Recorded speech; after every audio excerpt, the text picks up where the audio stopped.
को जीव सब मेहमान है, मोह किससे मत करो, सब स्वप्न का सामान है। यदि हम भी इस बात को समझ लें कि हम यहाँ कुछ समय के लिए आए हैं, आनंद करने के लिए आए हैं, खुश रहने के लिए आए हैं, तो हमारे सारे दुख ही समाप्त हो जाएं। जब हम अपना मोह यहाँ जमा लेते हैं, अपना दावा यहाँ जमा लेते हैं कि ये मेरा है, इसे मैं छोड़ नहीं सकता, इसके बिना मैं जी नहीं सकता, तो हमारा जीवन दुखों से भर जाता है। इसलिए जीवन में मृत्यु का भय त्याग करके जीवन का प्रतिपल आनंद लेना चाहिए। गीता का चौथा उपदेश, मन और विचारों को कंट्रोल किए बिना जीवन में कभी शांति और सुकून मिलने वाला ही नहीं है। अर्जुन ने श्री कृष्ण से कहा कि मेरा मन सही गलत सब कुछ जानता है, फिर भी मेरे विचार और मेरा मन मुझसे कंट्रोल नहीं होता। मैं जो करना चाहता हूँ वो कर नहीं पाता हूँ, और जो नहीं करना चाहता हूँ वो मेरा मन मुझसे जबरदस्ती करवाता है। इसीलिए मैं बेचैन हो गया हूँ, मुझे शांति प्राप्त नहीं हो रही। तो श्री कृष्ण ने अर्जुन से कहा, उसके लिए तुझे अपने मन और विचारों से डिटैच होकर अपने मन और विचारों को सही दिशा में ले जाने की प्रैक्टिस करनी होगी, अभ्यास करना होगा। और ये एक दिन का काम नहीं है। जब तक तू अपने मन और विचारों की गुलामी का त्याग नहीं करता, तब तक तुझे जीवन में कभी शांति नहीं मिलेगी। एक राजा था, वो बहुत बेचैन और परेशान रहता था। एक दिन वो अपने गुरुजी के पास गया और उनसे कहने लगा कि मेरा मन बहुत बेचैन है, मैं बहुत परेशान हूँ, मैंने पूरे संसार को जीत लिया है, सब कुछ है मेरे पास, पर मैं खुश नहीं हूँ, मेरे मन में सुकून नहीं है, शांति नहीं है। तो गुरुजी ने राजा से कहा कि तुम्हारे नगर में अगर कोई ऐसा व्यक्ति है जिसने सुकून को प्राप्त कर लिया है, शांति को प्राप्त कर लिया है, तुम उसका एक बार कुर्ता पहन लो तो तुम्हारे जीवन में भी शांति आ जाएगी। राजा बहुत प्रसन्न हो गया कि ये तो बहुत आसान काम है। वो अपने राजमहल में आया और राजसभा में वो सबसे कहने लगा कि आप लोगों में से जो भी शांत हो चुका हो, जिसे सुकून मिल गया हो, वो अपना कुर्ता मुझे दे दे। वो बदले में जितना भी धन मांगेगा मैं उसे दे दूंगा। सब लोग एक दूसरे का मुंह देखने लगे। पैसों का लालच आया, लेकिन सबको एक दूसरे की सच्चाई पता थी, क्योंकि किसी की जिंदगी में भी शांति और सुकून नहीं था। सब अपना सर झुकाकर वहां पर खड़े हो गए। फिर उस राजा ने पूरे नगर में ढिंढोरा पिटा दिया कि जिसे भी शांति प्राप्त हो चुकी हो, सुकून प्राप्त हो चुका हो, वो मेरे पास आकर अपना कुर्ता दे दे। वो जितना कहेगा उससे उतना ही धन दिया जाएगा। लेकिन एक भी व्यक्ति ऐसा नहीं मिला जिसे शांति प्राप्त हो चुकी हो। वास्तविकता में जब कोई मरता है तब हम कहते हैं कि वो फला व्यक्ति आज शांत हो गया। कभी किसी जिंदा इंसान के लिए नहीं सुना कि एक जीता जागता इंसान शांत हो गया है। राजा के सैनिक पूरे शहर में ढूंढते रहे, फिर उन्हें पेड़ के नीचे एक महात्मा तपस्या करता दिखा, जिसके चेहरे पे एक शांति थी, सुकून था। वो सैनिक उस महात्मा के पास आकर पूछने लगे कि क्या आपने शांति प्राप्त कर ली है, सुकून प्राप्त कर लिया है? महात्मा ने कहा, मैं पूरी तरह से शांत हूँ। तो सैनिक उसे राजा के पास ले आए। राजा ने उस महात्मा से प्रश्न किया कि क्या आपको शांति और सुकून प्राप्त हो चुके हैं? वो महात्मा कहने लगे, महाराज, मैं पूरी तरह से शांत हूँ, मुझे कोई चिंता नहीं, मुझे किसी चीज की लालच नहीं, मुझे कोई इच्छा नहीं है।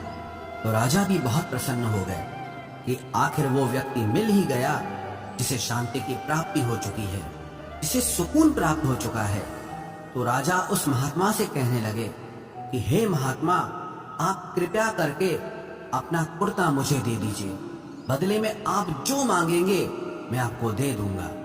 वो महात्मा कहने लगे कि महाराज, सुकून और शांति तो मुझे मिल चुके हैं, लेकिन क्या करूं, मेरे पास कुर्ता ही नहीं है पहनने के लिए जो मैं आपको दे सकूं। जब राजा ने उस महात्मा की ये बात सुनी कि इस महात्मा के पास कुर्ता भी नहीं है पहनने के लिए, उसके बाद भी ये महात्मा एकदम शांत है, इसके जीवन में सुकून है। मैं सारी जिंदगी धन को जोड़ने में लगा रहा, दुनिया जीतने में लगा रहा, लेकिन मुझे शांति नहीं मिली, सुकून नहीं मिला। क्योंकि शांति और सुकून बाहर की चीज नहीं है, अपने भीतर की चीज है। इसीलिए जब तक कोई व्यक्ति अपने मन और विचारों को कंट्रोल नहीं करता, तब तक उसके जीवन में सुकून और शांति नहीं आती। और गीता का उपदेश हमें यही सिखाता है कि जीवन में शांति चाहिए तो मन को शांत करना सीखो। गीता का 5वां उपदेश ये है कि वासना, क्रोध और लालच सर्वनाश का कारण है, नरक का द्वार है। जिस भी मनुष्य में ये 3 अवगुण होते हैं, वो हमेशा दूसरों को दुख पहुंचाकर अपने ही सुख और स्वार्थ की पूर्ति करता रहता है। किसी भी चीज की हद से ज्यादा वासना करना और क्रोधी स्वभाव होना और मन में लालच होना उसके जीवन के सुख को समाप्त कर देते हैं, उसके सारे रिश्तों में जहर भर देते हैं। इन्हें नरक का द्वार इसीलिए कहा गया है क्योंकि जिस इंसान में अत्यधिक क्रोध है, लालच है, वासना है, उसका पूरा जीवन जहर से भर जाता है। उसको मरने के बाद नहीं, जीते जी यहीं पर नरक का दर्शन होता है। गीता का 6वां उपदेश यह है कि सब भगवान एक ही हैं, कोई छोटा बड़ा नहीं है। सब एक परब्रह्म परमात्मा के अलग अलग रूप और नाम है। श्री कृष्ण ने गीता के 10वें अध्याय विभूति योग में बताया है कि जितने भी जगत के देवी देवता हैं, वो सब मेरी ही विभूति है। मैं ही शिव हूँ, मैं ही इंद्र हूँ, मैं ही यक्षराज कुबेर भी हूँ, मैं ही अग्निदेव हूँ। देवताओं के गुरु बृहस्पति भी मैं हूँ, समुद्र भी मैं ही हूँ, अक्षरों में ओम भी मैं ही हूँ, काल का महाकाल भी मैं ही हूँ। सारे जगत का नाश, उत्पत्ति और पालन करने वाला भी मैं ही हूँ। श्री कृष्ण ने अर्जुन से कहा कि मेरी विभूतियों का कोई अंत नहीं है, इसलिए सब भगवान, सब नाम, सब देवता मेरे ही रूप हैं। इसीलिए तो किसी भी देव या ईश्वर में कभी भेद बुद्धि मत करना, कभी किसी को छोटा बड़ा मत समझना। और गीता का उपदेश हमें ये सिखाता है कभी भी किसी दूसरे के इष्ट को छोटा नहीं समझना चाहिए, या इस बात पर झगड़े फसाद नहीं करने चाहिए कि कौन बड़ा है और कौन छोटा है। गीता का 7वां उपदेश ये है, सुख की इच्छा ही आखिर में हमारे दुखों का कारण बनती है। श्री कृष्ण ने अर्जुन से कहा कि मनुष्य जितना सुखों की लालसा और इच्छा करता है, उतना ही उसकी इंद्रियां सुख भोग में आसक्त हो जाती है, उतना ही इंसान का मन संसार के सुख और आकर्षण का गुलाम बन जाता है। और जितना सुख के पीछे भागेगा, उतना ही उसे दुख के अनुभव से भी गुजरना पड़ेगा, क्योंकि ये संसार का नियम ही है। जो चीजें शुरू में मन को बहुत आकर्षित करती हैं, बाद में बहुत दुख देती हैं, और जो चीजें शुरू में मुश्किल लगती हैं, कठिन लगती हैं, बाद में हमें बहुत काम आती हैं।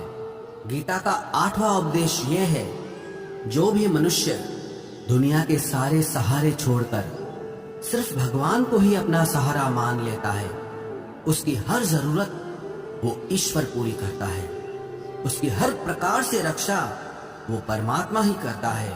अनन्याश्चिन्तयो माम ये जनाः पर्युपासते तेषां नित्याभियुक्तानां योगक्षेमं वहाम्यहम्। जो भी व्यक्ति मुझे ही अपना सहारा मानता है, उसका योगक्षेम मैं वहन करता हूँ। योगक्षेमं वहाम्यहम् अर्थात जो चीज नहीं मिली है उसकी प्राप्ति कराना उसका नाम योग है, और जो चीज जीवन में मिली हुई है उसकी रक्षा करना उसका नाम क्षेम है।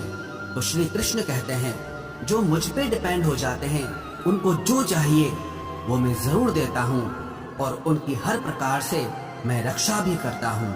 गीता का 9वां उपदेश यह है कि इस संसार में हमारा कुछ भी नहीं है। गीता सार में आपने कई बार सुना होगा कि तुम्हारा क्या गया जो तुम रोते हो, तुम क्या लाए थे जो तुमने खो दिया, तुमने क्या पैदा किया जो नष्ट हो गया, तुमने जो लिया यहीं से लिया, जो कुछ भी दिया यहीं पर दिया। जो आज तुम्हारा है कल किसी और का होगा, क्योंकि परिवर्तन इस संसार का नियम है। कल तक जिसके बिना आप जी नहीं सकते थे, आज उनसे कोई रिश्ता ही नहीं है, बातचीत तक नहीं है। कहाँ गए वो जीवन भर के सारे रिश्ते, वो सारे मित्र जो साथ जीने मरने की बातें करते थे। आज पता भी नहीं कि वो लोग कहाँ चले गए। ये संसार परिवर्तनशील है, सब लोग यहाँ बदल जाते हैं, हर रिश्ता बदल जाता है, और तो और ये हमारा शरीर भी हर दिन बदल रहा है। बचपन से जवानी, जवानी से बुढ़ापा, और एक दिन ये शरीर हमारा साथ छोड़ देता है।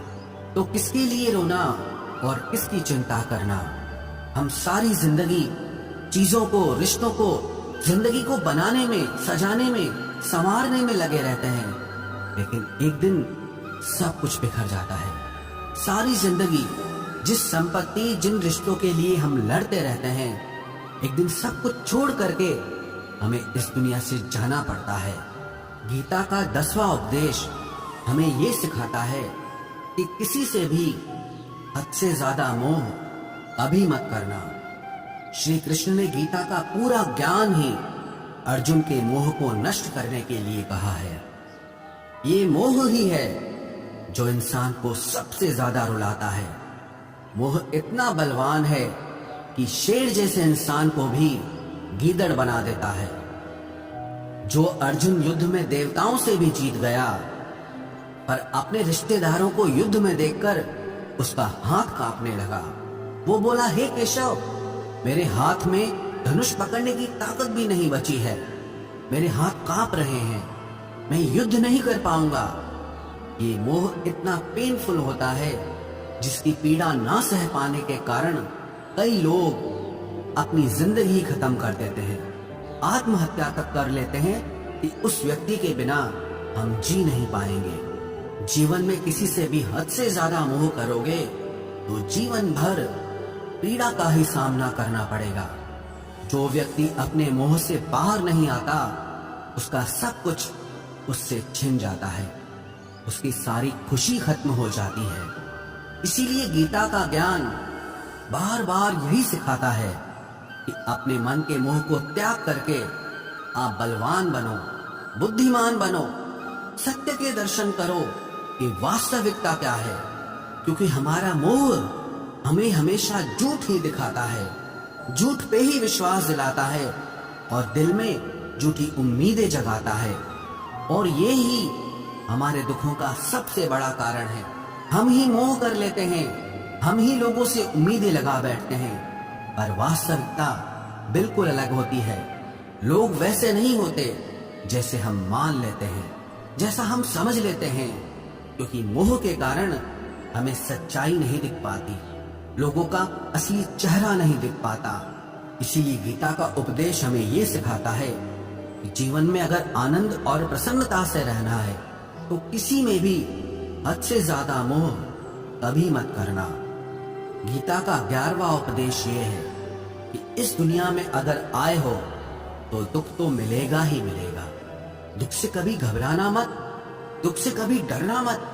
श्री कृष्ण ने गीता में कहा है कि ये संसार दुखालयम अशाश्वतम है, अर्थात ये संसार दुखों का घर है। जैसे औषधालय में औषधि मिलती है, पुस्तकालय में पुस्तकें मिलती है, चिकित्सालय में चिकित्सा होती है, वैसे इस संसार को भी श्री कृष्ण ने एक नाम दिया है, दुखालय, जहाँ पर दुख मिलता हो। दुख तो यहाँ हर किसी के जीवन में आता ही है, लेकिन अगर दुख आया है तो सुख भी आएगा। इसीलिए दुख से कभी डरना नहीं चाहिए, क्योंकि ये संसार दुखालय भी है और अशाश्वत भी है। अशाश्वत का मतलब ही यही होता है कि यहाँ परमानेंट कुछ भी नहीं है, यहाँ सब कुछ बदल जाता है। दुख सुख में बदल जाता है और सुख दुख में बदल जाता है। सम्मान अपमान में और अपमान सम्मान में बदल जाता है। खुशी दर्द में और दर्द खुशी में कभी भी बदल जाती है। जीत हार में और हार जीत में जहाँ कभी भी कुछ भी बदल सकता है। गीता का ये उपदेश हजारों साल पुराना है, लेकिन आज भी नए से नया है। पूरे विश्व में गीता को सबसे ज्यादा पढ़ा गया है और सबसे कम समझा गया है। श्रीमद् भगवद गीता के ये उपदेश अगर कोई व्यक्ति ठीक से समझ ले और उसे अपनी जिंदगी में उतार ले तो ये पक्की बात है, वो अपनी जिंदगी में जो चाहे वो हासिल कर सकता है। अपने जीवन की हर समस्या से वो एक पल में बाहर आ सकता है। श्रीमद् भगवत गीता के इस दिव्य उपदेश को हमें बार बार सुनना चाहिए, हर रोज सुनना चाहिए। जब भी जीवन में कोई चिंता या परेशानी आए तो एक बार इस उपदेश को जरूर सुन लेना और मन में ये विश्वास रखना कि गीता का ये उपदेश आपकी जिंदगी की हर परेशानी में आपको राह अवश्य दिखाए।